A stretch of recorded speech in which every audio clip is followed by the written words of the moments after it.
give is based on individualized treatment protocols, and then all of these protocols have been double checked by staff physicians and pharmacists.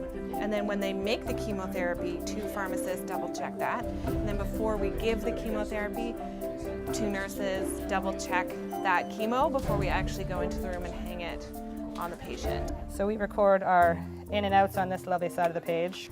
So if you have a, so then you're gonna slide that over, and then you're gonna hit view. So this is not our kid. So we can either not acknowledge it, or we can hit acknowledge, take a look at the wave and assess, like, is this something that might be real or not real? If he's still alarming, it'll alarm again. So we have some, this is where the fatigue happens. Yeah, I can see. We'll do Christy. Communication, once we've made a change, to everyone. Right. Big things like bedside pews happen all the time now. And basically what it does is it provides the nurse a 50 ml syringe, like it for the most part. I end up putting in like 0.02 of a mil into a 50 ml syringe. So this is one of the difficulties about the ICU. Yeah. Do you want to pull those? This one should go. Wow. Whoa! How you manage all this on your own? That's the trouble. I think we're wrapped around the front. Can I hold him? Are you okay? Good job. Okay, now you're ready for a lay down. What are you doing? What's bothering you there? So his oxygen, oh, there we go, it's a little bit better. We wanted this number to be like 95 to 100, and it was sitting a bit lower. There, he's got a perfect score. Yeah.